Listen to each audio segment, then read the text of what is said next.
encore une fois été au niveau.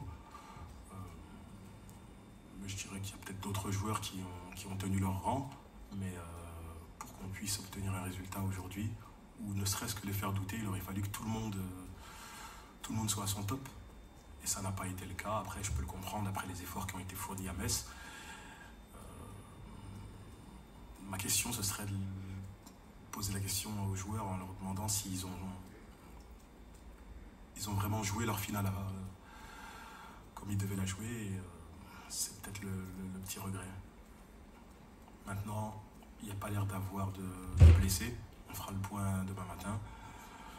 On n'a pas pris de joueurs, on n'a pas pris de carton qui pourrait nous pénaliser, c'est-à-dire double jaune ou carton rouge. Donc on a 5 jours pour préparer notre dernière échéance qui sera cruciale.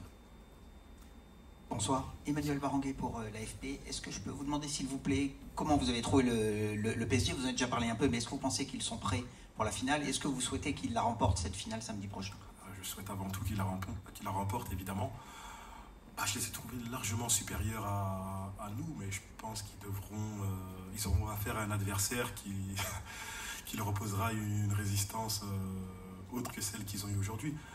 Mais il y a tellement de qualité dans cette équipe, il y a tellement de variété dans ce qu'ils proposent. Ils réagissent tout de suite dès qu'il y a un problème qui leur est posé.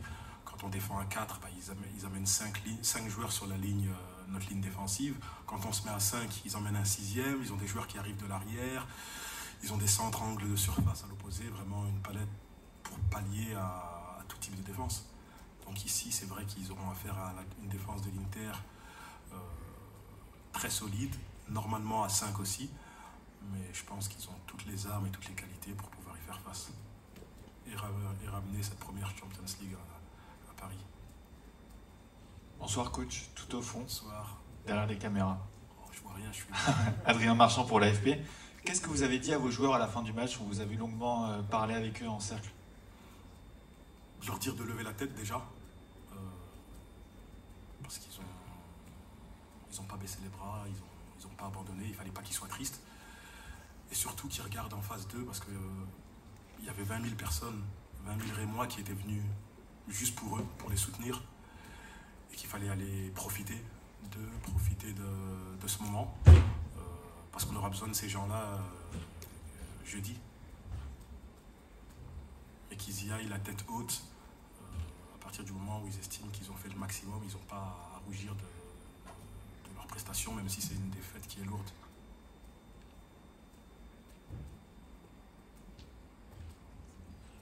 On parle d'une finale là, mais il y en a une autre à jouer jeudi, on est obligé de l'évoquer puisque c'est le match qui va vous intéresser. Est-ce que tu penses que c'est une bonne répétition, même si le match sera totalement différent, ou alors au contraire, ça va être c'est quelque chose de difficile de prendre un 3-0 comme ça ce soir? Non, c'est toujours difficile quand on est compétiteur de concéder une défaite avec 3 buts d'écart. Mais on savait qu'entre le Paris Saint-Germain et nous, notre état actuel et l'état actuel du Paris Saint-Germain, il y a un fossé qui est trop grand.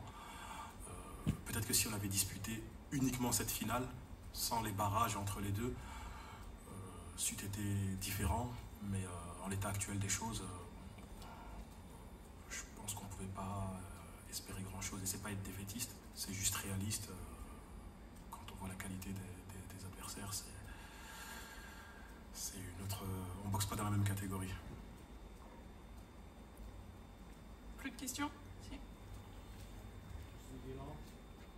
Comment Jean-Patrick a-t-il joué pour le club et êtes-vous heureux de son inclusion pour l'équipe de Londres? Oui, il est très heureux d'être sélectionné. Il a été fêté par ses coéquipiers, donc tout le club est vraiment content pour lui. C'est quelqu'un qui est arrivé il y a quelques mois, qui s'est bien adapté, mais qui découvre encore la Ligue 1. C'est un jeune joueur. Et à l'avenir, on compte beaucoup sur lui. Le club compte sur lui, le staff compte sur lui. Et à lui de continuer à travailler, à progresser et petit à petit se faire une place dans l'équipe. Quel est son potentiel? Pardon? Quel est son potentiel? C'est difficile de déterminer un potentiel, surtout qu'il est arrivé dans des circonstances difficiles, puisqu'il est dans une équipe qui ne fonctionne pas. Mais j'attends voir durant toute une préparation, dans un autre contexte, avec un style de jeu qui pourrait être totalement différent que celui qu'on adopte aujourd'hui. Mais en tout cas, il a une grande marge de progression et on espère que ses limites seront hautes et élevées. Merci. Merci.